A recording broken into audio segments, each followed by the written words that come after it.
सहनावतु सहनौ भुनक्तु सह वीर्यं करवावहै तेजस्विनावधीतमस्तु मा विद्विषावहै।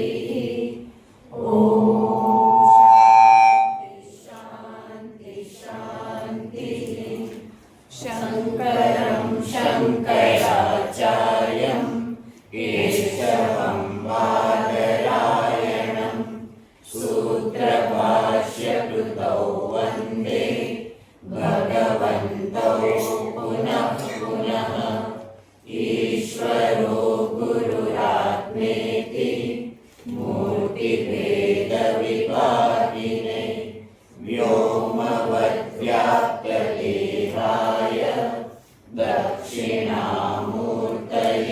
नमः। ॐ पार्थाय प्रतिबोधितां भगवतां नारायणेन स्वयं व्यासेन ग्रथितां पुराणमुनिना मध्ये महाभारतम् अद्वैतामृतवर्षिणीं भगवतीम् अष्टादशाध्यायिनीम् अम्ब त्वामनुसन्दधामि भगवद्गीते भवद्वेषिणीम् अम्ब त्वामनुसन्दधामि भगवद्गीते भवद्वेषिणीम्।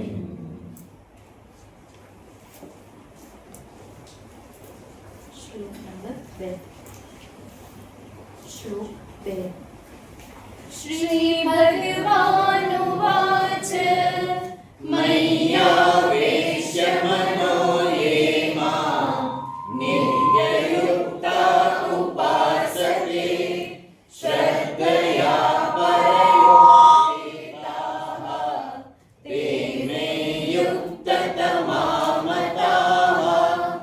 ये त्वक्षरमनिर्देश्यम् अव्यक्तं पर्युपासते सर्वत्र गमचिन्त्यं च कूटस्थमचलं ध्रुवं सन्नियम्येन्द्रियग्रामं सर्वत्र समबुद्धयः ते प्राप्नुवन्ति मामेव सर्वभूतहिते रताः। क्लेशोऽधिगतरस्तेषाम् अव्यक्तासक्तचेतसाम् अव्यक्ता हि गतिर्दुःखम् देहवद्भिरवाप्यते। ये तु सर्वाणि कर्माणि मयि सन्न्यस्य मत्पराः अनन्येनैव योगेन मां ध्यायन्त उपासते।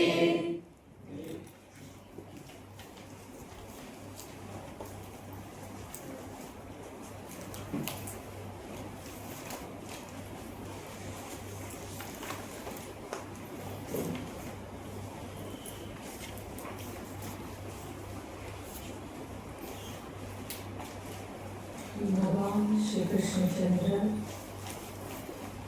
अर्जुन समक्ष ભક્તોનું નિરૂપણ કરી રહ્યા છે. ભગવત ભક્ત કેવા હોય એને ભગવાન દર્શાવી રહ્યા છે. ये तो सर्वाणि कर्माणि मयि सन्न्यस्य मत्पराः। જે સર્વ કર્મોને મારામાં મૂકે છે. સર્વ કર્મને મારામાં મૂકવા એના વિશે આપણે વિચાર કરેલું હતું કે મારા સર્વ કર્મના કેન્દ્રમાં ઈશ્વર હોય, પરમાત્મા હોય પ્રભુને સામે રાખીને કરું. એમને જેવું ગમે એમને એમને જે માર્ગ ચીંધેલો છે એ માર્ગે હું કરું. સાથે સાથે પોતાના કર્તૃત્વ અભિમાનને છોડી સર્વ કંઈ પ્રભુ જ કરી રહેલા છે એ સમજદારી સાથે, એ ભાવના સાથે કર્મ કરતા રહેવું અને કહેવાય કર્મનો સંન્યાસ. ભગવાનમાં કર્મને મૂકવા. બીજું કહેવામાં આવે છે સંન્યાસ, એનો અર્થ સત્ન્યાસ. સત પરમાત્મા છે, પરમાત્મા સાથે પોતાના કર્મને જોડી દેવા, સતની સાથે એને જોડી દેવા, એમાં મૂકી દેવું.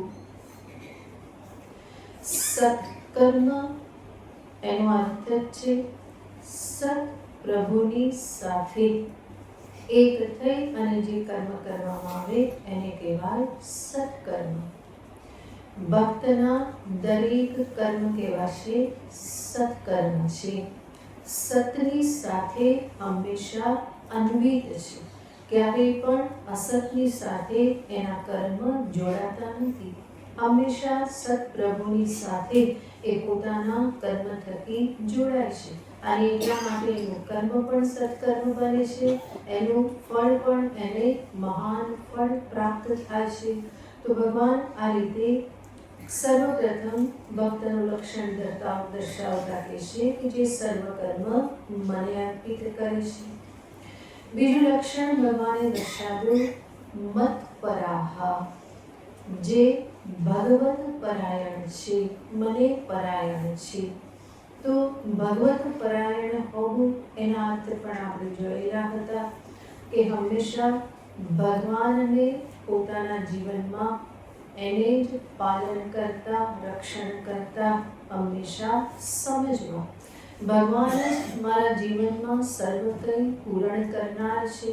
ભગવાન જ ભક્તના જીવનમાં સર્વથી મુખ્ય છે, શેષી છે, બીજું બધું જ એના માટે ગૌણ છે.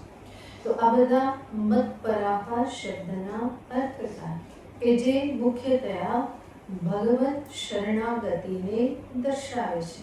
એ વખતે આપણે વિચાર કરતા હતા શરણાગતિને 6 પ્રકારે કહેવામાં આવેલી છે. એક તો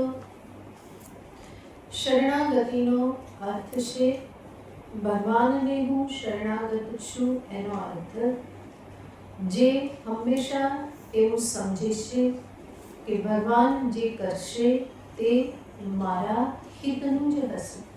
હરિ કરશે તે મમ હિતનું, એ ભરોસો એનો દ્રઢ ભરોસો છે. પ્રાતિકૂલ્યસ્ય વર્જનમ, આ બંને સાથે સાથે ચાલે છે. તો હંમેશા પ્રભુને પોતાને અનુકૂળ જોવા અને સાથે સાથે ક્યારેય પણ ભગવાનમાં પ્રતિકૂળતાનો ભાવ ન રાખવો કે ભગવાન પણ મારાથી ઉઠી ગયેલા છે, ભગવાન પર મારું સાંભળતા નથી, ભગવાને કેમ આવું કર્યું, ભગવાન કેમ સમજતા નથી, એ તો બધું જાણે જ છે છતાં મારું દુઃખ કેમ દૂર કરતા નથી. આવી રીતે ભગવાન પ્રત્યેની કોઈ પણ પ્રકારની ફરિયાદથી એ મુક્ત રહે છે. એને ખબર છે કે પ્રભુ ક્યારેય પણ મારું અહિત ન કરે, મારાથી પ્રતિકૂળ ક્યારેય પણ જાય નહીં. તો આ શરણાગતિનું સ્વરૂપ છે આનુકૂલ્યસ્ય સંકલ્પઃ પ્રાતિકૂલ્યસ્ય વિવર્જનમ.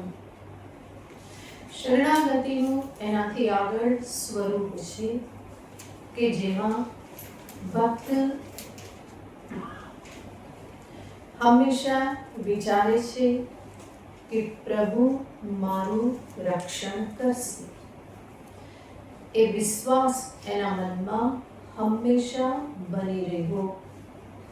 પ્રભુ મારું રક્ષણ કરશે. અને એની સાથે જ શરણાગતિનો બીજો અંશ સાથે સાથે કહેવાશે રક્ષક રૂપે પોતાના પ્રભુનું ઈષ્ટદેવનું વરણ કરવું. રક્ષિષ્યતિ વિશ્વાસો ગોત્રુત્વે વર્ણમ તથા. આ શરણાગતિનું આગળનું સ્વરૂપ છે, બે બેના જોડા છે. પહેલા અનુકૂળ પ્રાતિકૂલ્ય અને હવે બતાવે છે કે એ રક્ષણ કરશે એવો દ્રઢ વિશ્વાસ, ભરોસો. આની સાથે સાથે એને જ રક્ષણ કરનાર રૂપે જીવનમાં વરણ કરવું. ગોપ્તૃત્વે વર્ણમ તથા, ગોપ્તૃત્વે અને મારા રક્ષણ કરનાર તરીકે એને જ હંમેશા વરણ કરવા. તો સર્વપ્રથમ છે કે એ રક્ષણ કરશે એવો દ્રઢ વિશ્વાસ. ભક્તને માટે તો આ વિશ્વાસ જ એના જીવનની દોરી છે. ભગવાન પ્રત્યે આવો અનન્ય વિશ્વાસ, પ્રભુએ આપેલા સર્વ વચનોમાં વિશ્વાસ કે એ ધ્યાન રાખે જ છે. જ્યારે પણ આવશ્યકતા છે તો એ જ હંમેશા રક્ષણ કરે છે. રક્ષણ કરનારો એ એક જ છે. આ જરૂર સ્વયં ન દેખાય તો કોઈને કોઈ નિમિત્ત રૂપે પણ એ મોકલી આપી અને રક્ષણ કરે છે. તો રક્ષણ કરનાર કેવલ મારા પ્રભુ જ છે. આ દ્રઢ વિશ્વાસ ભક્તમાં હંમેશા હોય છે. અને એટલા માટે એને ક્યારેય પણ બીજો આશ્રય લેવો પડતો નથી. કેવલ પ્રભુના શરણે જ રહે છે. એનાથી અન્ય આશ્રય કોઈ બીજું કોઈ રીતે મારું રક્ષણ કરી દેશે એવો એ અન્ય આશ્રય એને લેવાની જરૂર પડતી જ નથી. ભક્તનો આ અનન્ય વિશ્વાસ જે છે એ જ ભગવાનને પણ મજબૂર કરી દેશે એનું રક્ષણ કરવાને અર્થે, એની વિપત્તિઓમાંથી એને હંમેશા બચાવવાને અર્થે. ભગવાન પણ એના વિશ્વાસ અને પ્રેમની આગળ હંમેશા પરાધીન થઈ જાય છે. તો શાસ્ત્રમાં આવા અનેક પ્રકારના દ્રષ્ટાંત જોવા મળે છે કે જ્યાં ભક્ત પરમાત્મા ઉપર ભરોસો રાખે છે અને એનું કામ બધું હંમેશા પાર પડી જ જાય છે. એ ભરોસો જ એને જીવનમાં આગળ વધવાને માટે એક એનું બળ બની રહે છે. ક્યારેય પણ ભગવત ભક્તિ એની શિથિલ થતી નથી. મને ગમતું થયું, મારા કામ થયા તો ભરોસો બની રહે, અને નહીં તો ભગવાનમાંથી પણ ભરોસો ઉઠી જાય તો એ હકીકતમાં શરણાગતિ નથી. ગમે એવી વિપત્તિમાં પણ એને એ દ્રઢ વિશ્વાસ છે કે મારા પ્રભુ મારી રક્ષા કરી જ રહેલા છે. ભક્ત પ્રહલાદનું દ્રષ્ટાંત છે. કેટલી બધી વિપત્તિઓ એના જીવનમાં આવી. હિરણ્યકશિપુએ કેટલા બધા પ્રયત્ન કર્યા ભક્ત પ્રહલાદને મારવા માટે. પર્વત પરથી ફેંકી દીધા, સાપનો દંશ દેવડાવ્યો, અગ્નિમાં પણ ફેંકી દીધા, પાણીમાં પણ ફેંકી દીધા, કંઈ બાકી રાખ્યું નથી. અને છતાં પણ પ્રહલાદના મનમાં હંમેશા શું હતું? હરિશરણમ હરિશરણમ. શ્રી હરિ જે ભગવાન જ એનું રક્ષણ કરનાર છે, એ જ શરણ છે. એ ક્યારેય પણ વિશ્વાસ, એક ક્ષણ માટે પણ એ વિશ્વાસ ચૂકાયો નથી. તો રક્ષિષ્યતિ, એ મારું રક્ષણ કરશે જ, આ પ્રમાણેનો વિશ્વાસ. અને સાથે સાથે એને જ રક્ષક રૂપે વરણ કરે છે. એવું નહીં કે ભગવાનને બોલતા રહે કે તમે જ રક્ષક છો, તમે જ રક્ષક છો, અને ફરી પાછો આશ્રય કોનો લઈ લે? કોઈ બીજાનો આશ્રય લઈ લે કે ના ના તો રક્ષણ કરે કે નહીં, બીજું કોઈક રક્ષણ કરશે. તો એવી રીતે નથી. રક્ષણ કરશે વિશ્વાસ, અને રક્ષક તરીકે પણ કોનું વરણ કરે છે? પરમાત્માનું જ વરણ કરે છે. અન્ય ક્યાંય આશ્રય લેવાની એને આવશ્યકતા છે જ નહીં. શાસ્ત્રમાં અનેક કથાઓ, દ્રષ્ટાંતો પણ દર્શાવવામાં આવે છે. કહેવાય છે કે એક માં જે છે એ બીમાર પડી અને એનું મૃત્યુ પણ નજીકમાં જ છે. એવું છે કેટલાક દિવસની જ મહેમાન છે અને એની પાસે એનું બાળક છે. જે બાળક પણ એને પણ અહેસાસ થઈ ગયેલો છે કે માં હવે વધારે દિવસ રહેવાની નથી. તો એ માં પાસે બેઠેલું છે અને બાળક માને કહે છે કે તું જતી રહીશ તો પછી મારું કોણ રહેશે? મારું રક્ષણ કોણ કરશે? મારું જીવન કોણ નિભાવશે? તારા વગર હું કેવી રીતે રહીશ? આવી રીતે બાળક માને પૂછે છે.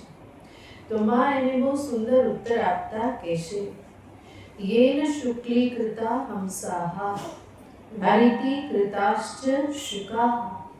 येन चित्रिताः मयूराः सते वृत्तिं विधास्यति। કહેશે એ બચ્ચા, તારે ચિંતા કરવાની જરૂર નથી. ભગવાન રક્ષક છે. કોણ ભગવાન છે? તો એને એની ભાષામાં સમજાવે છે. જેણે હંસને સફેદ બનાવ્યા, જેણે પોપટને લીલા બનાવ્યા અને જેણે મોરને અનેક રંગોથી ચિત્ર્યા છે, એ જ સતે વૃત્તિમ વિધાસ્યતિ, એ જ તારા જીવનની રક્ષા કરશે. તો બાળકની ભાષા છે, બાળક જાણે છે કેવી રીતે આ મોર અનેક રંગોથી રંગાયેલા છે. હંસ એક જ સફેદ રંગ છે અને પોપટ કેવા છે? લીલા છે. કોણે બનાવ્યા? કોણ આ બધું નિશ્ચય કરી અને કોણ આ પ્રમાણે રંગે છે? તો કોઈક તો છે કે જે આ બધું કરી રહેલ છે. તો માં કહેશે કે સતે વૃત્તિમ વિધાસ્યતિ, એ જ તારી જીવિકા, તારા જીવનનું, તારા વ્યવહારને નિભાવશે. તારે ચિંતા કરવાની જરૂર નથી. હું જ્યારે છું ત્યારે પણ એ જ કરી રહેલો છે. હું નહીં હોઉં ત્યારે પણ એ જ તારું રક્ષણ કરશે. તો આવા ઘણા બધા શ્લોક કહેવામાં આવે છે કે જેમાં ફરી ફરી આવે સતે વૃત્તિમ વિધાસ્યતિ. એક મહાન સંત આચાર્ય થઈ ગયા શ્રીધર સ્વામી. શ્રીધર સ્વામી કે જેમણે ભાગવત ઉપર ટીકા લખેલી છે, જે બહુ જ પ્રસિદ્ધ છે, શ્રીધરી ટીકા કરીને. એ સ્વયં પણ નાનપણથી બહુ જ વૈરાગી હતા અને સંન્યસ્ત જીવન જીવવા માંગતા હતા. પરંતુ માતા પિતાએ રજા નહીં આપી, ઘરમાં રહેવું પડ્યું. એક જ પુત્ર હતો. વંશને ચાલુ રાખવા માતા પિતાએ છૂટ નહીં આપી. પણ થયું એવું કે એમના વિવાહ થયા. ટૂંક સમયમાં માતા પિતાએ પણ વિદાય લઈ લીધી અને જેની સાથે વિવાહ થયેલા હતા એનું પણ મૃત્યુ થયું અને એક બાળકી રહી ગઈ. નાની બાળકી રહી ગઈ. શ્રીધર સ્વામીના મનમાં બહુ જ સંઘર્ષ થયા કરે છે કે શું કરવું. નાનપણથી જ વૈરાગ્ય વૃત્તિ હતી, નીકળવાની, પ્રભુના ભજનમાં લીન થવાની હંમેશા અંતરની ઈચ્છા હતી. પણ હવે એવું લાગે માતા પિતા પણ નથી રહ્યા, પત્ની પણ નથી રહી અને એક બાળકી છે, એની જવાબદારી.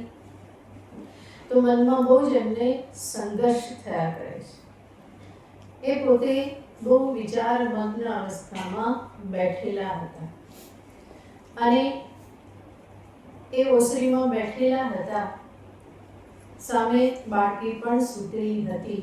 એ વિચાર કરતા હતા કે શું કરું, કેવી રીતે કરું.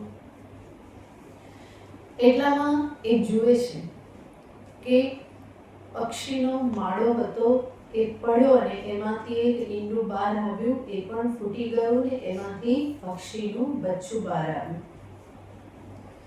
હવે જેનું ઈંડું, એ પક્ષીની માં તો ત્યાં હતી નહીં. આવીને હોત તો આવી જ ગઈ હોત, પણ એ આવી નહીં. અને ત્યારે શ્રીધર સ્વામી જુએ છે કે એક નાનું જંતુ, જે પક્ષી ખાતું હોય, એક નાનું એવું જંતુ એ ઈંડું જે પડેલું હતું ને ઈંડાની જે લાળ હોય ત્યાં એ હતું. તો ત્યાં ચીપકી ગયું છે. એમાંથી છૂટવાને માટે પ્રયત્ન કરે છે, કૂદે છે તો સીધું પેલા પક્ષીના મુખમાં પડે છે. શ્રીધર સ્વામીને થયું કે આ તાજું જન્મેલું પક્ષીનું બચ્ચું, એની પણ આજીવિકા, એના ખોરાકની ચિંતા કોણ કરી રહેલું છે? પરમાત્મા કરી રહેલા છે. અને એટલા માટે કહેવામાં આવે છે, આને સામે રાખીને પણ શ્લોક કહેવામાં આવે છે. પક્ષી શ્રાવક મુખે યેન મક્ષિકા પાતિતા.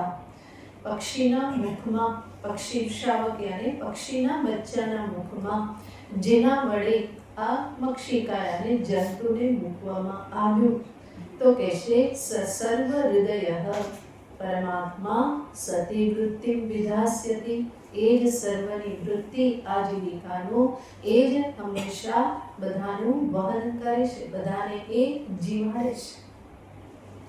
આવી રીતે શ્રીધર સ્વામી જ્યાં વિચાર કરતા હતા એટલી વારમાં એના મિત્ર એક ત્યાં આવી જાય છે અને આ વાત થાય છે. મિત્ર કહે છે કે તું તારા લક્ષ્ય માટે નીકળ, તારી પુત્રીને હું મારા ઘરે લઈ જાઉં છું, મારી દીકરી છે ને, અને હું એનું પૂરેપૂરું પાલન કરી સરસ સંસ્કાર શિક્ષણ એને હું આપીશ, તું ચિંતા ના કર. આવું કહ્યું ત્યાર પછી શ્રીધર સ્વામી નીકળે છે ઘરમાંથી. તો આ બતાવે છે કે સર્વનું રક્ષણ કોણ કરે છે? પરમાત્મા રક્ષણ કરે છે. એને ત્યાં શ્લોકમાં પણ કહેવામાં આવે છે કે યેન સુહૃદઃ પ્રાપ્તઃ સતે વૃત્તિમ વિધાસ્યતિ, જેની પ્રેરણાથી આ મિત્ર આવ્યો, પરમાત્માની પ્રેરણાથી જ મિત્ર આવ્યો, તો એ જ બધી વહન કરે છે, વ્યવસ્થા કરે છે. સતે વૃત્તિમ વિધાસ્યતિ, એ જ તારી વૃત્તિને વિધાન કરશે. શ્રીધર સ્વામી નીકળ્યા, બહુ મહાન આચાર્ય છે. ભાગવત પરની એમની ટીકા જે છે એને પૂરેપૂરી પ્રામાણિક ઓથેન્ટિક માનવામાં આવે છે. એ જ શ્રીધરી ટીકાને સામે રાખીને વલ્લભાચાર્યજી મહારાજે સુબોધિની ટીકા લખેલી છે. તો મૂળમાં તો એ જ રહેલ છે. તો આટલા મહાન ભગવત ભક્ત ભાગવતમાં ક્યાંય પણ શંકા હોય તો કોને જોવામાં આવે? શ્રીધર ટીકાને જોવામાં આવે. તો આવા આ ભગવાનના મહાન ભક્ત, મહાન આચાર્ય કે જે કેવળ કોના ઉપર ભરોસો રાખે છે? પરમાત્મા ઉપર ભરોસો રાખે છે. આ જ શ્લોકમાં બીજી જગ્યાએ પણ એક કહેવામાં આવેલું છે, જેમાં વિશ્વામિત્ર મેનકાથી ઉત્પન્ન થયેલ શકુંતલાનું વર્ણન એને સામે રાખીને કહેવામાં આવે છે કે પરમાત્મા કોણ છે? તો કહેવામાં આવે છે કે યેન સુતા મધુકણાઃ વિશ્વામિત્ર સુતા મુખે કર્ણ શિષ્યા પ્રાપિતાશ્ચ સતે વૃત્તિમ વિધાસ્યતિ. આપણે બધા કથા જાણીએ છીએ. વિશ્વામિત્ર તપશ્ચર્યા કરતા હતા. ઇન્દ્રને ભય લાગ્યો, મેનકાને મોકલી, અને ત્યાર પછી આપણે જાણીએ છીએ વિશ્વામિત્ર અને મેનકાની પુત્રી થઈ શકુંતલા. તો પુત્રીનો જન્મ થયો તો મેનકા કહે છે કે હું તો જઉં છું, હું તો સ્વર્ગની અપ્સરા છું. તો એ પુત્રીની જવાબદારી લેતી નથી. આ બાજુ વિશ્વામિત્રને પણ થયું કે હું તો તપશ્ચર્યાથી ભ્રષ્ટ થયો, મારી કોઈ શક્તિ રહી નહીં, મારે તપશ્ચર્યા કરવાની છે. તો પુત્રી જે છે એનું શું કરવું? તો ત્યાં જ શું થયું? તો કે જે તાજી જન્મેલી બાળકી જે હતી એ વૃક્ષની નીચે સૂતેલી હતી. એટલી વારમાં થયું શું? કેવી રીતે એનું પાલન થાય એ જ વિચાર કરવામાં આવતો હતો. ઉપર એક મધપૂડો હતો. એક પક્ષી આવ્યું, મધપૂડાને ચાંચ મારી, એવી રીતની ચાંચ મારી કે મધપૂડામાંથી એક મધનું ટીપું પડ્યું અને એ પેલી બાળકીના મુખમાં પડ્યું. તો મધુકણાઃ, જેણે આ મધુકણની વ્યવસ્થા કરી, કોના માટે? વિશ્વામિત્ર સુતા મુખે, વિશ્વામિત્રની પુત્રી દીકરીના મુખમાં જેણે આ વ્યવસ્થા કરી, તો એ રીતે એ બાળકીના જીવનની વ્યવસ્થા થાય છે. વિશ્વામિત્ર તો તપશ્ચર્યાને અર્થે ચાલ્યા ગયા. આ બાજુ કર્ણ મુનિના શિષ્યો સવારમાં સમિધા વીણવાને માટે આવ્યા હતા અને એમણે જોયું કે એક બાળકી આ પ્રમાણે પડેલી છે. તરત જ આચાર્ય કર્ણ મુનિને જાણ કરવામાં આવી. ત્યારે કર્ણ ઋષિ કહે છે કે બાળકીને તરત જ અહીંયા લઈ આવો, આશ્રમમાં મોટી થશે. તો ત્યાંથી તરત જ લઈ જાય છે.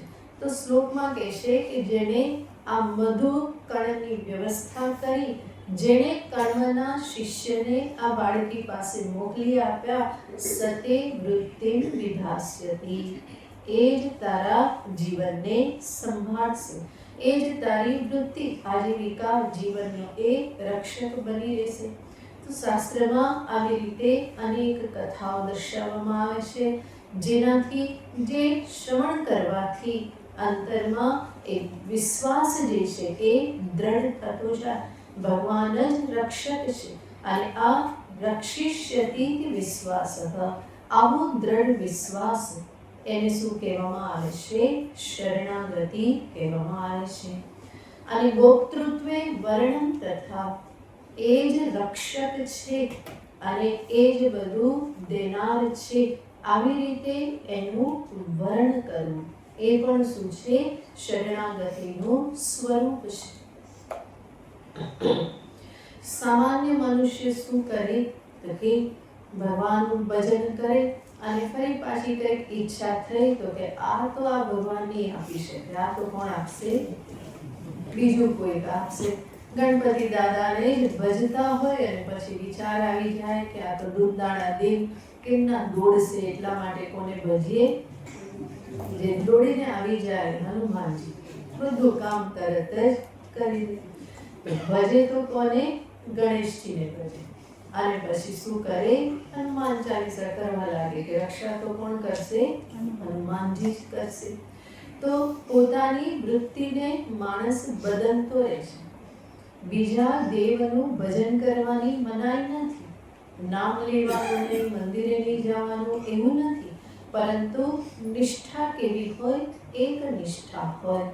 ગણેશજીને ભજો, હનુમાન ચાલીસા કરો તો હનુમાનજીને કહો કે મારી ગણેશજીમાં ભક્તિ દ્રઢ થાય, ગણેશજીમાં મારો વિશ્વાસ વધે.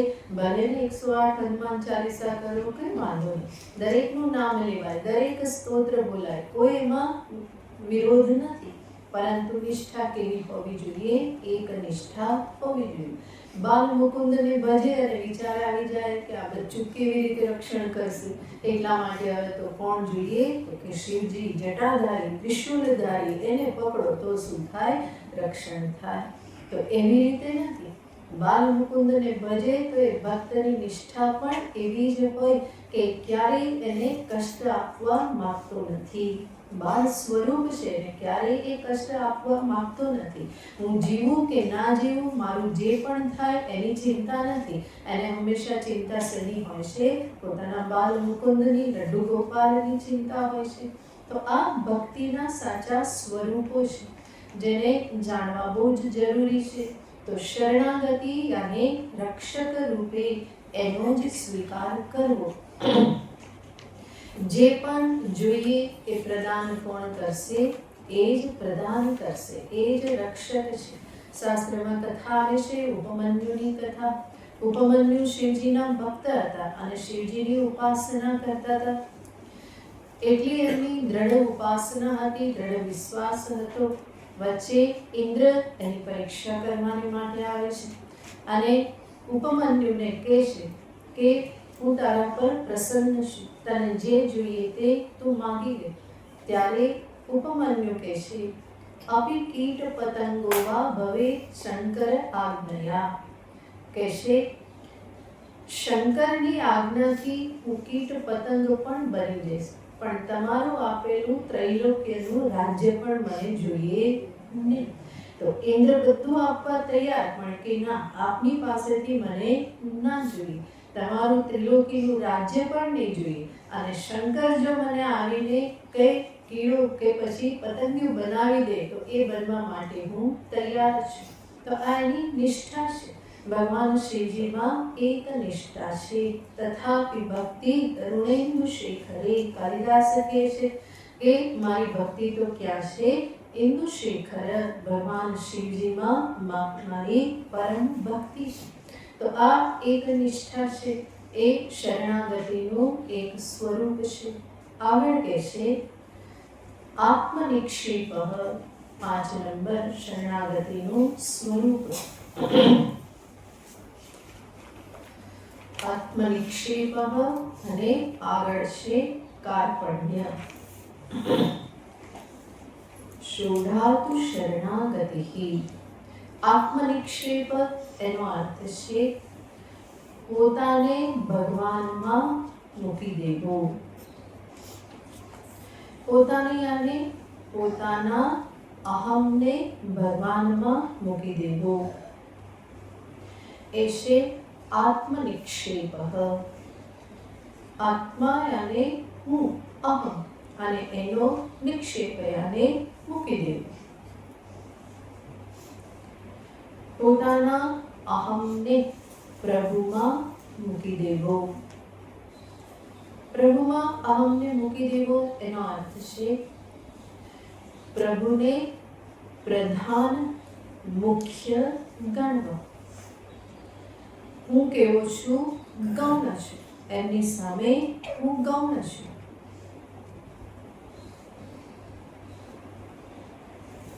એટલા માટે સાચો ભક્ત જે છે એ ક્યારેય પણ ભગવાનની પાસે કંઈ કામ કરાવતો નથી.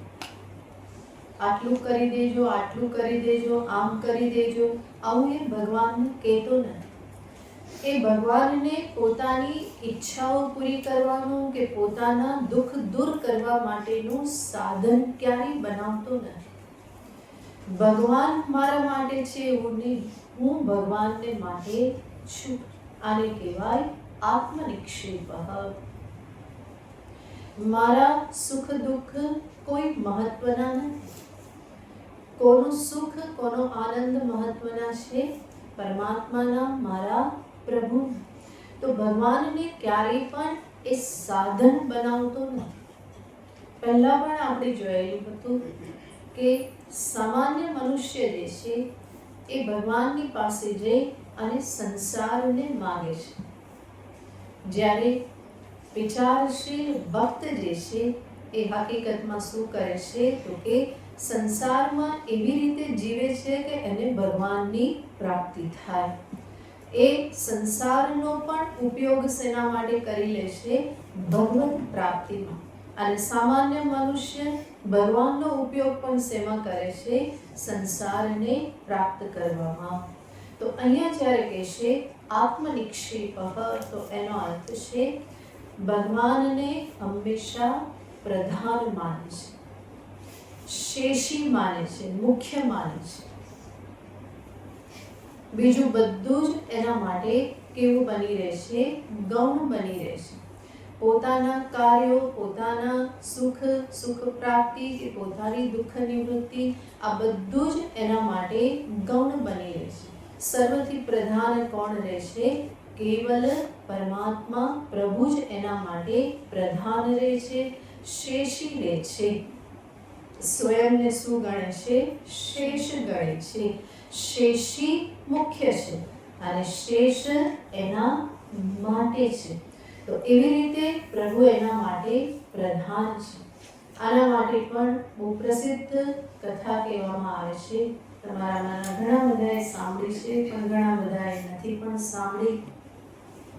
કહેવામાં આવે છે કે એક વખત નારદજીના મનમાં એવું આવ્યું કે હું ભગવાનનો મોટો ભક્ત છું. ભલભલાને અભિમાન આવી જાય છે, એટલા માટે હંમેશા ચેતીને રહેવું.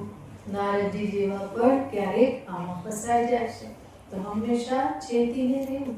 એમને થયું કે હું તો હંમેશા પ્રભુની સાથે જ રહેનારો, પ્રભુની આજ્ઞાનું પાલન કરનારો અને હંમેશા એમને જ પ્રેમ કરનારો છું. હું મહાન ભક્ત છું. ભગવાનને તો તરત ખબર પડી જાય કે ભક્તના હૃદયમાં અહંકાર આવ્યો. અને ભગવાન કેવા છે તો કે છે અભિમાન દ્વેષી. ભગવાનનો દ્વેષ ક્યાં છે? ભક્તના અંતરમાં અભિમાન આવે તો ભગવાન એ અભિમાનનો દ્વેષ કરે છે. એટલા માટે એ અભિમાન એમને પસંદ નથી. તો ભક્ત જે હકીકતમાં પ્રભુને શરણાગત છે એના અભિમાનને કોણ સંભાળી લેશે? ભગવાન જ સંભાળી લેશે. અભિમાન દ્વેષિત્વાત દૈન્ય પ્રિયત્વાચ, ભગવાનના આવે વિશેષણ આપવામાં આવે છે. નારદજી પોતે જ આ પ્રમાણે કહે છે અને છતાં પણ પોતે એમાં આવી ગયા કે હું તો મોટો ભક્ત. ભગવાનને કેવી રીતે પોસાય? નારદજીના મનમાં આવું કંઈ આવે તો અને તરત જ ભગવાન શું શરૂ કરે? એવી લીલા શરૂ કરે કે કંઈ કીધા વગર પણ ભક્તને સમજાઈ જાય કે આપણે ક્યાં છીએ. તો ભગવાને લીલા શરૂ કરી. એક વખત નારદજી આવ્યા દ્વારિકામાં. નારદજી આવે એટલે સીધા ક્યાં પહોંચી જાય? ભગવાન પાસે જ પહોંચે. એને કંઈ કોઈ અનુમતિ લેવાની નહીં, બીજી કોઈ સભ્યતા જાળવવાની એમને કંઈ પડી નથી કે જતા પહેલા થોડું બાળનું ખખડાવવું પડે કે કેવું પડે કે હું આવ્યો છું કે એવું કંઈ. સીધા જ પહોંચી જાય. ભગવાન તો જાણી જાય કે નારદજી આવી રહ્યા છે અને ભગવાને તરત જ લીલા પ્રારંભ કરી. ભગવાન રથમાં સૂઈ ગયા. સૂઈ ગયા અને ભગવાન કહે છે મને બહુ જ માથું દુખે છે. માથાનો દુખાવો ક્યાંથી ચાલે? મોટા ભાગના આવે ક્યાંથી આવ્યો છે આપણા પરથી? ભગવાન કહે છે. તો ભગવાનને બહુ જ માથું દુખવા લાગ્યું અને આ દુખાવો એટલો બધો અસહ્ય કે ભગવાન પણ છટપટવા લાગ્યા કે બહુ દુખે, કંઈક તો કરવું પડશે. નારદજી જેવો ભગવાનને બહુ કષ્ટ થાય છે કે પ્રભુ શું થયું? હું વૈદરાજને બોલાવી દઉં કે વૈદરાજ આવશે? ભગવાન કહે છે કે બધા વૈદરાજને બોલાવી લીધા, કંઈ કામ લાગતું નથી, કોઈ ઉપાય કામ લાગતો નથી. હવે તો હું થાકી ગયો આ દુખાવાથી કે પણ કે એક આવ્યો તો એણે કીધું કંઈક એવો એણે વિચિત્ર ઉપાય બતાવેલો છે. નારદજી કહે છે કયો ઉપાય છે? કોણ? ભગવાને કહ્યું કે એવો વિચિત્ર ઉપાય બતાવ્યો કે તમારો કોઈ અનન્ય ભક્ત તમારા ચરણની રજ આપે તો મારો દુખાવો દૂર થાય. નારદજી કહે છે કે કેટલા બધા ભક્તો છે કે હમણાં ચરણ રજ લઈ આવો કે. તો નારદજી તરત જ ભક્તની ચરણ રજ લેવા માટે નીકળ્યા. આવ્યા મર્ત્યલોક પર. ભક્ત એક બેઠો તો ભગવાનનું ભજન કરતો તો. બહુ ભાવથી આંખમાંથી આંસુ સરતા હતા, ગદગદ માણી થઈ ગઈ હતી. નારદજીને થયું આ પ્રભુનો પરમ ભક્ત છે એને કહું. એની પાસે જઈ નારદજીએ કહ્યું કે ભગવાન બહુ પીડામાં છે. ભક્ત કહે છે કે અચ્છા, હું શું સેવા કરી શકું? ત્યારે નારદજી કહે છે કે આવું થયું છે અને ભક્તના ચરણની ધૂલી જોઈએ છે. આપના ચરણની રજ આપો, ભગવાન લગાવે સિર પર તો એમનો દુખાવો જતો રહે. પેલો ભક્ત કહે છે શાંતમ પાપમ. આ તકે અપાય કે મારા ચરણની રજ કે પ્રભુના મસ્તક પર કે એવું તો કેવી રીતે થઈ શકે? હું તો મહાન નરકને પ્રાપ્ત કરું કે આ તો મારાથી સંભવ નહીં બને. નારદજીને થયું કે બીજાની પાસે જાઓ. બીજાની પાસે ગયા તો ત્યાં પણ આવો જ જવાબ મળ્યો. ભગવાન અમારા ચરણની રજ ધારણ કરે મસ્તક પર તો કેટલા જન્મો સુધી, કેટલા વર્ષો સુધી નરક ભોગવવું પડે. કેવી રીતે આપીએ? કોઈ આપતું નથી. નારદજી પાછા આવ્યા દ્વારિકામાં. કહે છે પ્રભુ કોઈ આપતું નથી. બધા કહે છે કે આવી ચરણની રજ આપીએ તો અમે તો રવલો નરકમાં જઈએ. ત્યારે ભગવાન કહે છે કે એક સ્થાનમાં તમે નહીં ગયા હો, બ્રજમાં જાઓ કે ત્યાં ગોપિકાઓ છે કે ગોપી કેવી છે? મન મનસ્કાહા મત પ્રાણાહા. ભગવાનનું વર્ણન કરે છે ભાગવતમાં. તો ભગવાન કહે છે કે બ્રજમાં જાઓ અને ગોપીને કહો. નારદજી તરત જ ત્વરાથી ઉપડ્યા બ્રજમાં અને ગોપીઓની પાસે આવ્યા. ગોપીઓને થયું કે શું કામ હશે? જેમ ઉદ્ધવ કંઈ સંદેશ લઈને આવ્યા હતા એવી રીતે આ નારદ પણ કંઈક સંદેશ લઈને આવ્યા હશે. બધા તરત જ નારદજીની આજુબાજુ બેસી ગયા. કહે છે કે શું કામ છે બોલો. ત્યારે નારદજી કહે છે કે ભગવાનને શિરમાં બહુ જ પીડા થાય છે અને એનો ઉપાય આ જ દર્શાવવામાં આવેલો છે. એનો ભક્ત એના ચરણની રજ આપે તો એનો દુખાવો જાય. આ સાંભળતાની સાથે જ બધી ગોપીઓ ધૂળમાં પોતાના પગ ઘસવા માંડી અને ખોબે ખૂબ આ બધી રજ ભેગી કરવા માંડી. ત્યારે નારદજી કહે છે કે અરે સાંભળો તો ખરી, ગોપીઓ કહે છે કે કંઈ સાંભળવું નથી, કે તમે આટલી બધી વાર કેમ લગાડી દીધી, અહીંયા તરત આવી જવું જોઈતું હતું. તો પણ નારદજી કહે છે કે સાંભળો તો ખરા, આ બધું કરવાથી તમને શું ફળ મળશે ખબર છે કે ભગવાન તમારી ચરણ ધૂલી મસ્તક પર લગાવશે તો કેટલું મહાન પાપ લાગશે અને જન્મો જન્મ સુધી નરક યાતના ભોગવવી પડશે. ત્યારે ગોપીઓ કહે છે કે અમે નરક યાતના ભોગવવા માટે તૈયાર છીએ. નરકમાં જન્મો જન્મ સુધી દીર્ઘકાળ સુધી રહેવું પડે અને અમારા એવા દીર્ઘકાળ સુધી નરકમાં રહેવાથી જો ક્ષણભર માટે પણ કૃષ્ણની પીડા દૂર થતી હોય તો એ અમારું સદભાગ્ય છે. અમારા શરીરના ટુકડે ટુકડા થઈ જાય, અમને ગમે તે કષ્ટ પ્રાપ્ત થાય, પણ પરમાત્મા અમારા પ્રભુને કોઈ પણ કષ્ટ થવું જોઈએ નહીં. અમારું દુઃખ કે અમારું સુખ એની સામે કોઈ પણ મહત્વનું નથી. મહત્વનું છે મારા પ્રભુનું સુખ, અમારા પ્રભુને પીડા નહીં થવી જોઈએ. અમને ભલે ગમે એટલું દુઃખ થાય, એ દુઃખ અમે ભોગવીશું. જો એ દુઃખ ભોગવવાથી એનું ક્ષણભર પણ આ પીડા દૂર થાય અને એમને સુખ થાય તો અમારે કંઈ વિચારવાનું નથી. હવે બહુ વાતો ના કરો, જલ્દી જલ્દી આ લઈને જાઓ અને પ્રભુને તરત જ દુઃખમાંથી મુક્ત થાય એવું કરો. નારદજી તરત જ ચરણ રજ લઈને આવ્યા અને આ બાજુ ભગવાન જે પીડામાં હતા એ તો પલંગમાં હસતા હસતા બેઠેલા છે. નારદજી કહે છે કે હું ચરણ ધૂલી લાવ્યો આપના માટે. ભગવાન કહે છે પણ મને તો સારું થઈ ગયું, હવે એની જરૂર નથી.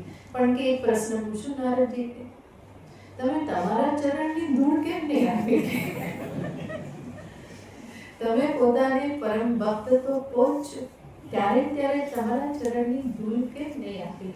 અને ત્યારે નારદજી પણ માથું ખંજવાળવા લાગ્યા. નારાયણ નારાયણ કરીને કહેશે કે પ્રભુ આપની લીલા પરંપાર છે. આપે મને જગાડી દીધો, મારા અંતરમાં અભિમાન આવ્યું હતું. આપે મને સ્પષ્ટ બતાવી દીધું કે મારા કરતા પણ મહાન ભક્તો આ પૃથ્વી પર રહેલા છે.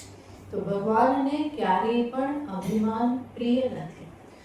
હું જરાક પણ ઉઠે તો ભગવાનને એ પ્રિય નથી. તો એવા હુંને અહમને ભગવાનમાં મૂકી દેવું. આત્મનિક્ષેપ, પોતાને કંઈ ન સમજવું, ભગવાનને જ મુખ્ય સમજવા, પ્રધાન સમજવા, એને અહીંયા શરણાગતિનું આ સ્વરૂપ કહેવામાં આવેલું છે, આત્મનિક્ષેપ. ત્યાર પછી છઠ્ઠું કહે છે કાર્પણ્ય.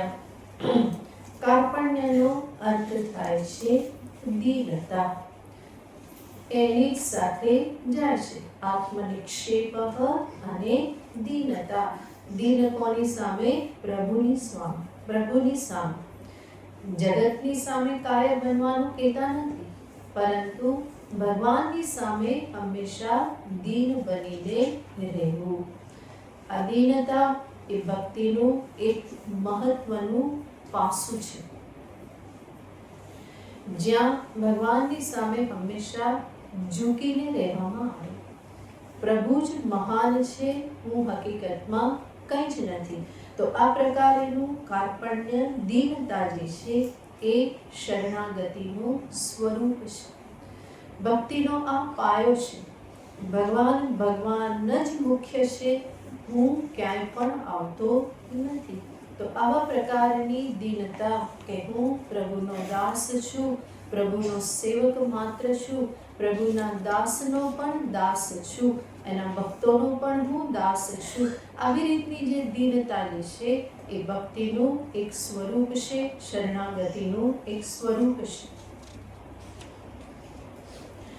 આ પ્રમાણે ભગવાને જે કહ્યું મત્પરાહ, તો એ મત્પરાહ શબ્દથી ભગવાન શરણાગતિને સૂચિત કરે છે. અને શરણાગતિ આ 6 પ્રકારે વ્યક્ત થાય છે. ફરી એક વખત રિપીટ કરી દો ભગવાનને હંમેશા અનુકૂળ સમજવા, ક્યારેય પણ પ્રતિકૂળ ના સમજવા. એ રક્ષા કરશે એવો દ્રઢ ભરોસો અને એને જ રક્ષક રૂપે વર્ણન કરવું. પોતાના અહંકારને એક બાજુ રાખી પ્રભુને જ પ્રધાન બનાવવા અને હંમેશા ભગવાનની સામે દીન બની રહેવું. એની સામે હું કંઈ જ નથી. આવી રીતે આ શરણાગતિના 6 સ્વરૂપ છે. અને આવા જે શરણાગત પ્રભુ જે છે એને જ ભગવાન અહીંયા કહેશે મત્પરાહા, જે ભગવત પરાયણ છે, જે હંમેશા મને પરાયણ છે. આગળ કહેશે કે આવા ભક્તો અનન્યેનૈવ યોગેન મામ ધ્યાયંત ઉપાસતે. ભક્તોનું ભગવાન વર્ણન કરે છે સગુણ ઉપાસનાને દર્શાવતા. કહેશે આવા ભક્તો મત્પરાહા. પાણી પી આવો ને તો નેપકિન પાસે રાખો, ખાંસી આવે છે. મત્પરાહા, આવા ભક્તો મામ ધ્યાયંત ઉપાસતે. મારું ધ્યાન કરતા કરતા મારી ઉપાસના કરે છે. કેવી રીતે? તો શબ્દ વાપરે છે અનન્યેનૈવ યોગેન. અનન્ય યોગથી મારું ધ્યાન કરતા કરતા મારી ઉપાસના કરે છે. અનન્ય યોગનો અર્થ થાય છે અન્યાશ્રયાણામ ત્યાગઃ અનન્યતા. અન્ય આશ્રયનો ત્યાગ એ જ શું છે? અનન્યતા છે. તો ભગવત સ્વરૂપમાં નિષ્ઠા, મંત્ર નિષ્ઠા, ભગવત સ્વરૂપ નિષ્ઠા, સાધન પદ્ધતિમાં નિષ્ઠા, આ બધું એક નિષ્ઠા કહેવામાં આવે છે. તો અનન્યેનૈવ યોગેન એનો અર્થ છે અનન્ય યોગથી અને અન્ય સર્વ આશ્રયનો ત્યાગ કરી અને કેવલ મદાશ્રય થઈને અનન્યેનૈવ યોગેન મામ ધ્યાયંત ઉપાસતે. તો આ એક અનન્ય યોગનો અર્થ છે. બીજો અનન્ય યોગનો અર્થ થાય છે ભગવાનને અનન્ય ભાવે જુએ છે. યાને એના માટે કેવળ પરમાત્મા જ છે, અન્ય કંઈ છે નહીં. અભેદભાવ તો નહીં થાય કારણ કે એ તો નિર્ગુણ ઉપાસના છે. પણ અનન્ય ભાવેને યાને જગતમાં પરમાત્મા સિવાય બીજું કંઈ જ નથી. એક અનન્ય યોગનો અર્થ થાય એક નિષ્ઠાથી. અને બીજા અનન્ય યોગનો અર્થ છે એક પરમાત્મા સિવાય બીજું કંઈ જ છે નહીં. જે કંઈ પણ નામરૂપાત્મક જગત, જે કંઈ પણ ઉપાધિઓ જણાય છે, સર્વ કંઈ શું છે? પરમાત્મા જ છે. ન અન્યઃ અનન્યઃ. પરમાત્માને, મારા પ્રભુને છોડીને બીજું કંઈ જ નથી. જે કંઈ પણ જીવો દેખાય છે એનું જ સ્વરૂપ છે. જડ ચેતન સચરાચર જગત જે છે એ કેવલ મારા પ્રભુ જ છે. આવી રીતનો ભાવ એને કહેવામાં આવે અનન્ય ભાવ. તો અનન્ય યોગેન મામ ધ્યાયંત ઉપાસતે. આવા અનન્ય ભાવથી એના ભગવાન કેવલ એક વિગ્રહમાં કે મૂર્તિમાં કે મંદિરમાં રહી જતા નથી, બલ્કિ ભગવાનને એ ક્યાં જુએ છે? સમસ્ત જગતમાં. એના સિવાય બીજું કંઈ છે જ નહીં. જે કંઈ પણ છે અખિલ બ્રહ્માંડમાં એક તું શ્રી હરિ જુજવે રૂપે અનંત ભાસે. એક જ શ્રી હરિ છે અને એ જ આ અનેક રૂપે ભાસિત થઈ રહેલા છે. આવી રીતની ભાવના સાથે જે મામ ધ્યાયંત ઉપાસતે. તો એક નિષ્ઠાથી અને અનન્ય ભાવથી મામ ધ્યાયંત, મારું ધ્યાન કરતા કરતા જે મારી ઉપાસના કરે છે. ભગવાનનું ધ્યાન અનેક પ્રકારે કહેવામાં આવે છે. આચાર્યો અહીંયા દર્શાવે છે કે સર્વપ્રથમ પ્રભુનું ધ્યાન કેવી રીતે, તો 12મા અધ્યાયની પહેલા જ 11મો અધ્યાય વિશ્વરૂપ દર્શન. તો ભગવાનનું કેવી રીતે ધ્યાન કરે છે, વિશ્વરૂપે ભગવાનનું ધ્યાન કરે છે. સમસ્ત વિશ્વ કોનું સ્વરૂપ છે, પરમાત્માનું જ સ્વરૂપ છે. અને સર્વત્ર શાસ્ત્રમાં આ પ્રમાણે જ કહેવામાં આવેલ છે. વિષ્ણુ સહસ્ર નામમાં પૂર્વે ધ્યાન જુઓ તો શું આવે છે, ક્ષીરોદન્વત પ્રદેશે શુચિમણિ વિલસિત સૈકત્યાનામ. પરમાત્મા વિષ્ણુનું ધ્યાન કેવી રીતે છે, સમસ્ત વિશ્વ રૂપે. એવી જ રીતે રુદ્રીમાં પણ ભગવાન શિવજીનું ધ્યાન આવે તો કઈ રૂપે આવે, આ જ રીતે એ ધ્યાનને દર્શાવવામાં આવે છે. તો સર્વત્ર પરમાત્માનું નિરૂપણ શાસ્ત્રમાં કેવી રીતે છે, કે સમસ્ત વિશ્વ રૂપે. એ જ છે, એ જ અભિન્ન નિમિત્ત ઉપાદાન કારણ છે. તો કાર્ય રૂપે જે પ્રગટ થયેલું છે એ ઉપાદાન કારણ જ છે, એનાથી ક્યારેય પણ જુદું હોઈ શકે નહીં. માટીથી ઘડો ક્યારેય જુદો હોય નહીં. તો એક જ પરમાત્મા સમસ્ત વિશ્વનું કારણ છે. પરમાત્મા જ વિશ્વ રૂપે પ્રગટ થયેલા છે. તો એ વિશ્વ ક્યારેય પણ મારા પ્રભુથી જુદું નથી. આગળ જ વિશ્વરૂપ દર્શનમાં આ બધું જોઈ ચૂકેલા છીએ. તો પોતાના પ્રભુનું ધ્યાન કેવી રીતે કરવું, તો કે વિશ્વ રૂપે ચિંતન કરવું. મારા પ્રભુ કોણ છે, તો કે વેદ પ્રતિપાદ્ય જગત કારણ. જેનું વેદ પ્રતિપાદન કરે છે, શાસ્ત્રો જેનું પ્રતિપાદન કરે છે. કેવી રીતે પ્રતિપાદન કરે છે, જગત કારણ રૂપે. જે જગતના ઉત્પત્તિ કરનાર, પાલન કરનાર અને જગતનો સંહાર કરનાર. જગત ઉત્પત્તિ સ્થિતિ કારણમ સંહાર કારણમ. પરમાત્મા મારા પ્રભુ કોણ છે, તો કે વેદ પ્રતિપાદિત એવા જગત કારણ છે. હંમેશા ભક્ત આ પ્રમાણે પરમાત્માને ઓળખે છે, જાણે છે, એનું ચિંતન કરે છે. મારા પ્રભુ જ કોણ છે, સમસ્ત જગતના મૂળમાં રહેલા છે. કૃષ્ણ જ કહી ચૂક્યા છે કે હું જ કોણ છું, માતા છું, પિતા છું, પિતામહ છું, સર્વરૂપે છું. તો એવા પ્રભુને જે હંમેશા વિશ્વ રૂપે, વિશ્વ કારણ રૂપે જે હંમેશા જુએ છે, એ જ ઉત્પત્તિ કરનાર છે, એ જ પાલન કરનાર છે અને એ જ અંતે સંહાર કરનાર છે. ભગવાનનું સ્તોત્ર કૃષ્ણ કર્ણામૃત છે. એમાં એક બહુ સુંદર વર્ણન આવે છે. ભગવાન કૃષ્ણને કેવી રીતે જુએ છે, જગત કારણ રૂપે જ જુએ છે. એ જ પરમાત્મા કે જગતના ઉત્પત્તિ સ્થિતિ સંહાર કરનાર છે. એ જ અત્યારે અવતાર ધારણ કરી અને આ સ્વરૂપે પ્રગટ થયેલા છે.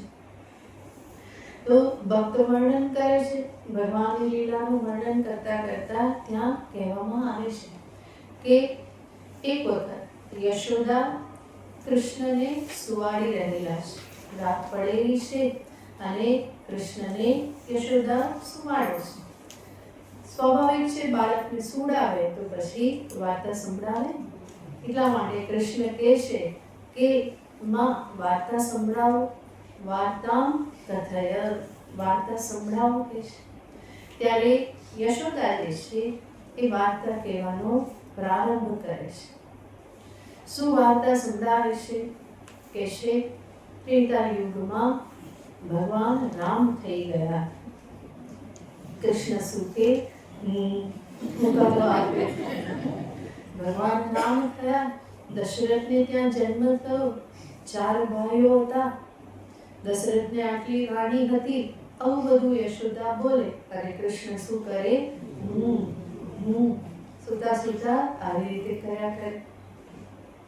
ધીમે ધીમે યશોદા આગળ વર્ણન કરે છે કે કઈ કઈના 2 વરદાન હતા અને એટલા માટે પછી થયું શું, તો કે રામજી વનમાં ગયા અને આ બાજુ ભરતને રાજા થવા માટે વરદાન માંગ્યું. રામજી વનમાં ગયા, પર્ણકુટીમાં રહ્યા અને આવી રીતે આગળ વાર્તા ચાલે. એમાં યશોદા આગળ કહે છે કે રામજીના પત્ની સીતાનું હરણ થઈ ગયું અને કૃષ્ણને આવેશ આવી ગયો રામજી કે શું થયું? તરત જ બોલવા માંડ્યા, અરે લક્ષ્મણ, મારું ધનુષ્ય ક્યાં છે? જલ્દી જલ્દી લઈ આવ. કે આવું બોલવા માંડ્યા તો યશોદાને થયું કે આ શું થઈ ગયું? આ તો વાત સાંભળતો તો હું કરતો તો ને આવું કેમ કરવા માંડ્યો? એટલે તરત જ યશોદાએ કૃષ્ણને એક ટપલી મારી કે અરે શું થયું? કે કૃષ્ણ તરત જાગી ગયા, ટૂંક સૂઈ ગયા. કે છે આવા કૃષ્ણને મારા પ્રણામ. કોણ કે છે? સ્તોત્રકાર ભક્ત કૃષ્ણ કર્ણામૃત જેણે લખ્યું છે. તો એ શું બતાવે છે? કૃષ્ણને કેવી રીતે જુએ છે? એ જ રામાવતાર જેણે ધારણ કર્યો હતો.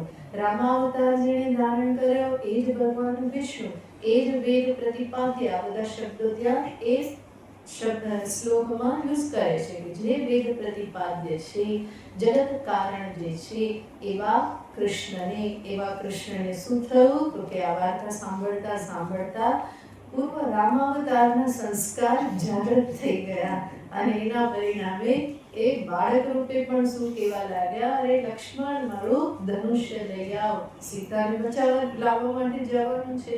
તો આવા કૃષ્ણને મારા પ્રણામ. તો ભક્ત કેવી રીતે જુએ છે પરમાત્મા? હંમેશા જગત કારણ રૂપે કે જે સંભવામી યુગે યુગે જ્યારે જ્યારે આવશ્યકતા પડે ત્યારે એ ઈશ્વર તત્વ અવતાર ધારણ કરે છે. તો કેવલ એક મૂર્તિમાં, એક વિગ્રહમાં પ્રભુ સમાઈ જતા નથી. એને કેવી રીતે જુએ છે? વિશ્વ કારણ રૂપે, વિશ્વ રૂપે પ્રગટ થયેલ છે, કારણ જ કાર્ય રૂપે પ્રગટ થાય છે. આવી રીતે વિશ્વરૂપ ચિંતન એ અહીંયા ધ્યાન રૂપે કહેવામાં આવે. મામ ધ્યાયંત ઉપાસતે. સગુણ ધ્યાન એક આ પ્રકાર કે વિશ્વ રૂપે પ્રભુને જોવા. ત્યાર પછી સગુણ ધ્યાનને દ્વિતીય રૂપે દર્શાવવામાં આવે છે, જેમાં કહેવામાં આવે છે પાદાદિ કેશ પર્યંત ધ્યાન. સગુણ પ્રભુનું ધ્યાન યાની ચરણથી પ્રારંભ કરી અને ભગવાનના મુકુટ કેશ પર્યંત એક એક અંગોનું ધ્યાન કરવું. મારા જે પણ આરાધ્ય દેવ છે એનું ધ્યાન કરવું. આ એનો બીજો પ્રકાર કહેવામાં આવે છે કે પ્રભુના ચરણથી પ્રારંભ કરો ધ્યાનનો. સ્વરૂપ યાદ હોય તો આંખો બંધ કરીને કરો, નહીં તો સામે સ્વરૂપ છે તો એને પહેલા જોઈને કરો. ભગવાનના ચરણનું દર્શન કરો અને ચરણનું દર્શન કરતા કરતા એ જ સ્મરણ સાથે સાથે કરો. પ્રભુના ચરણ જ સમસ્ત વિશ્વનો આધાર છે. કોઈ પણ રીતે પ્રભુના ચરણનું દર્શન કરો. એનાથી આગળ ભગવાનના જે ચરણ, ઘૂંટણ, જાંઘ, એનાથી આગળ કટિ પ્રદેશ, વક્ષ પ્રદેશ કે કંઠ, મુખ, એના અધર, એની આંખો, નાક, કેશ, મુકુટ, આ સર્વને એક પછી એક અંગોનું દર્શન કરતા જવું. તો આ સગુણ ધ્યાનની વિધિ સર્વશાસ્ત્રમાં દર્શાવવામાં આવેલી છે. ભગવાન શંકરાચાર્યજીનું તો બહુ જ એક મોટું સ્તોત્ર છે કે જેમાં આ સંગોપાંગ બધું દર્શાવ્યું છે. એક એક અંગનું વર્ણન એવી રીતે એમણે કરેલું છે કે આપણને આશ્ચર્ય થાય કે ભગવાન ભાષ્યકાર કેટલા ભક્ત હૃદય છે. હંમેશા અદ્વૈતની વાત કરનાર પણ કેટલું ભક્ત હૃદય છે. એક એક અંગનું એટલું સુંદર વર્ણન કરેલું છે. ભગવાન વિષ્ણુના ધ્યાનનું વર્ણન કરેલું છે. તો અંગ ચરણથી શરૂ કરી અને મસ્તક પર્યંત, ફરી ઉપરથી નીચે આવવું, ફરી નીચેથી ઉપર જવું, ફરી ઉપરથી નીચે આવવું, ફરી નીચેથી ઉપર જવું. આ ભક્તનું સગુણ પ્રભુનું ધ્યાન છે. અને અંતે એક અંગમાં મનને સ્થિર કરવું. એ સ્થિરતા સુધી પહોંચવાનું છે. શરૂઆતમાં બધા અંગોનું એક પછી એક ધ્યાન, ફરી ઉપરથી નીચે. અંતે કોઈ એક અંગમાં મનને સ્થિર કરવાનું છે. અને એ સ્થિરતામાં જ પ્રભુમય થવાનું છે. આને કહેવાય છે પાદાદિ કેશ પર્યંત ધ્યાન. ત્યાર પછી સગુણ ધ્યાનમાં બીજું આવે છે જપ ધ્યાન, જેને પછી જોઈશું. ઓમ પૂર્ણમિદં પૂર્ણાત પૂર્ણમુદચ્યતે પૂર્ણસ્ય પૂર્ણમાદાય પૂર્ણમેવાવશિષ્યતે. ઓમ શાંતિ શાંતિ શાંતિ.